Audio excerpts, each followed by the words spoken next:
When I first purchased the FJ Cruiser, it came with brand new tires, and I've been pretty happy with the way that they looked and run. And they happen to be the Kumho Road Venture AT51, which is an all-terrain tire, and it also happens to have the snowflake icon, so it's rated for severe snow conditions. It's got kind of a nice semi-aggressive tread pattern. Not only is it an all-terrain tire, but it also rides really well on the highway. I don't have any complaints about road noise or comfort. This is an extremely comfortable tire. Having driven it over the past 5 years, I'm really happy with these tires. But the time has come for me to purchase some new tires.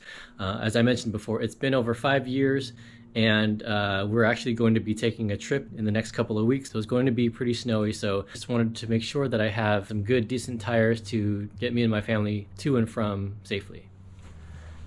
All right, so we're going to take a quick look at the tread here. Again, I don't really drive this a lot. When I purchased the truck, it had 65,000 miles on it. I'm just short of 100,000 miles, so there are probably just a little over 30,000 miles on these tires. You know, I've driven this through rain and never had any issues with slipping. These have been a confidence-inspiring tire, and I would highly recommend the Kumho Road Venture AT51. For general on-road use, I haven't taken it off-roading at all, which brings me to my next point. When I've been searching for new tires, my first stop was to go to Costco.com, and basically I plugged in the car's year and tire size information, and up popped a couple of options. The one that stood out to me was the Michelin Defender LTX MS. I also called around to some other different tire shops, and they gave me a couple of different recommendations. So the two tires that I narrowed it down to were the Michelin LTX MS, as well as the Falken Wildpeak AT3W.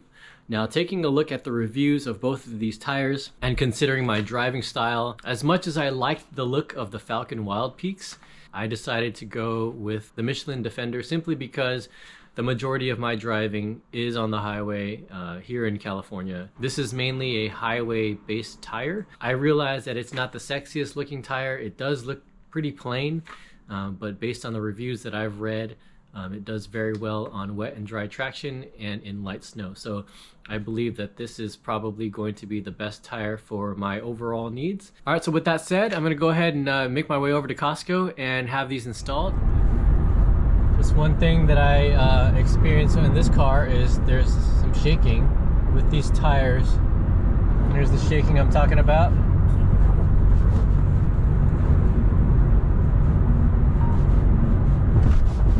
So I've had this before with these tires. Went and got them balanced at some point, and then apparently, you know, I'm seeing it again.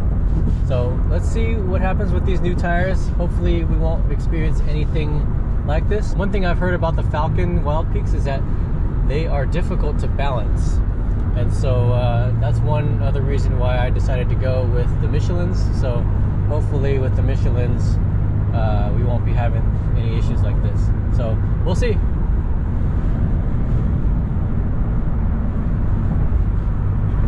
All right, pulling up to Costco. Here we go.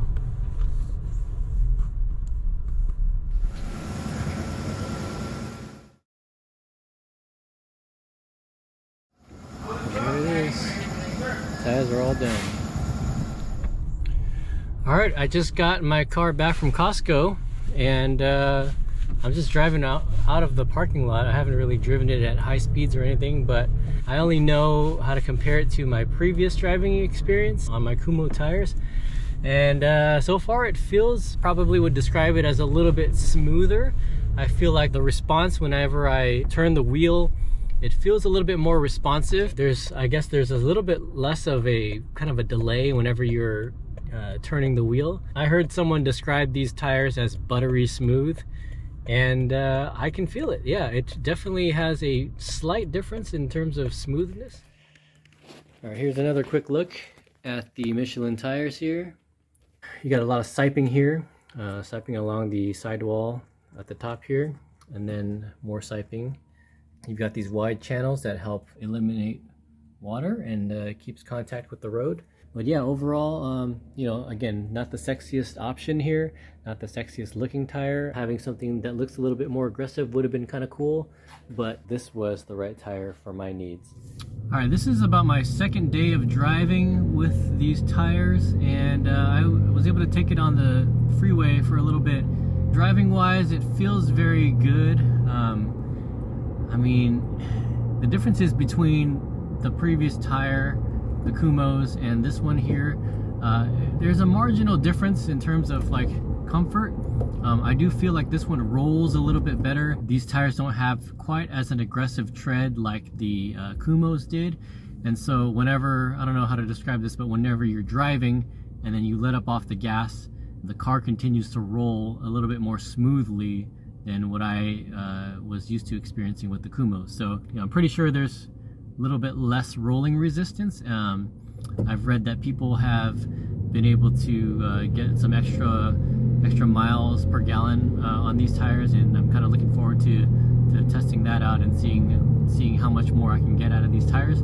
Typically on a tank, let's say if I'm driving mostly on the freeway, then I've never seen my full tank reach 300 miles before, and so I'm about to embark on a long road trip, and I'm curious to see what type of mileage I'm able to get out of a full tank. So that's probably one way I'll test these out. I'm not exactly sure how to quantify the differences between the two tires, but you know, for the most part, it feels a little bit smoother. It definitely it brakes well so far. I've just been driving in the pavement, but yeah, I'll be taking this car on a road trip, and so I'm kind of excited to see what type of performance I'll be getting from different types of inclement weather that we'll be encountering. So stay tuned for that. I'll probably do some sort of follow-up video in terms of my first impressions on a long drive through different types of weather, including snow.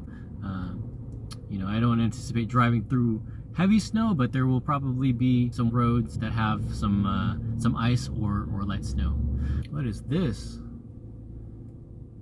If I don't catch you guys again, have a good holiday and the rest of 2022, and I will catch you on the next video.